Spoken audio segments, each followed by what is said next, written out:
Mu makuru y'ubukungu, abanyarwanda batumiza ndetse nabohereza ibicuruzwa mu gihugu cy'Ubushinwa baravuga ko kwaduka kw'icyorezo cya coronavirus kwabagizeho ingaruka, nubwo zikiri nkeya. Pashka Buhura ndetse na Eugene Ndayisaba bategura inkuru irambuye. Igihugu cy'Ubushinwa kiza ku mwanya wa kabiri ku isi mu bihugu bikungahaye. Ibi bituma gifatwa nk'ihahiro ry'isi, harimo n'igihugu cy'u Rwanda. Kuva icyorezo cya novel coronavirus cyaduka muri iki gihugu mu mpera z'umwaka ushize, ingaruka zatangiye kwigaragaza. Nubwo ngo izi ngaruka zitaraba nyinshi mu buryo bugaragarira buri wese, bamwe mu bacuruzi b'abanyarwanda batumiza n'abohereza ibicuruzwa mu Bushinwa bavuga ko zigenda zibageraho. Cyane nka raw materials twebwe dukoresha na fabric, by the way, ko ntabwo dufite uruganda hano rukora fabric, byose tubikora mu Bushinwa. Kugeza ubu byabaye stock, bisa nkaho byahagaze. So urumva nk'imyiru twatumije nk'amasoko twari dufite dukeneye kudelivaringa on time, urumva dushaka kugira delay kubera iyo virus. Aho ngaho byatangiye kutugera ingaruka kuko Rwanda hari igiciro yajyaga duheza kiri competitive cyangwa batworohereza. Kuva yahagaritse ingendo zayo rero ubu turi kohereza ibintu hanze dukoresheje indege ya Ethiopian, ikaduca amafaranga menshi cyane akubye akabiri urengeje inshuro ebyiri ukarenzaho n'ibindi bice ayo Rwanda yaducaga. Bigaragara ko rero byatangiye kutugeraho ingaruka. Ikindi kandi n'abakiriya bacu dukorana nabo abenshi barakorera mu rugo, nta n'umwe usohoka kubera ko inganda ziba ziri bufunge, amabanki agafunga, serivisi zose mu Bushinwa ziba zafunze. Rero bakagura byinshi bizamara igihe kinini, ku buryo twongera kugira ibicuruzwa byinshi birimo kuza mu kwezi kwa gatanu.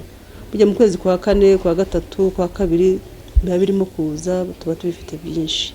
Mu gihe u Rwanda rwohereza ibicuruzwa bifite agaciro ka miliyoni 4.8 by'amadolari y'Amerika, nk'uko bigaragazwa n'imibare yo muri 2016, ibyo u Rwanda rutumiza muri iki gihugu ubu gifatwa nk'uruganda rw'isi bihagaze ku gaciro k'amadolari y'Amerika miliyoni 377.8. Ibi ahanini abacuruzi bavuga ko biterwa no kuba ikiguzi cy'ubucuruzi kiri hasi ugereranije n'ahandi. Gusa ngo bikomeje uko bimeze ubu byasaba gushakira ahandi. Birumvikana igiciro kiziyongera ko mu Bushinwa bigenda bikurikije level uko hagaze. So urumva mu Bushinwa ibintu byose twabizanaga ku giciro kiri hasi. Ubwo ni tujya ahandi birumvikana ko igiciro kiri bwiyongere. Nikiyongera kugura ibintu na raw materials n'umuntu turi bugurisha nawe igiciro kiriyongera, urumva ko ari ikibazo. Twe twavuga yuko igihombo kigomba kuzamo kuko urumva niba nkubwira ko twishyura inshuro ebyiri zirenga ebyiri ayo Rwanda yaducaga, bivuze yuko ari umukiriya aravuga ati mugabane izo faranga yongereyeho, bigatuma atodaringa byinshi cyane kuko arahandi ashobora kubikura. Hari n'ibindi bihugu basanzwe baranguramo, ariko China niho bibandaga cyane. Harimo za Buhinde, harimo Turiki, harimo Thailand, harimo Vietnam, harimo Korea y'Amajyepfo, henshi za Pakistan. Ibicuruzwa byinshi birahari twarangura, gusa ikiza nuko hariya igiciro cyane gitoye ugereranyije n'ibindi bihugu. Kugeza magingo aya abantu 425 bamaze guhitanwa n'iki cyorezo, mu gihe abanduye virusi ya corona basaga ibihumbi 20. Umubare munini ukaba uri mu Bushinwa aho cyakomotse.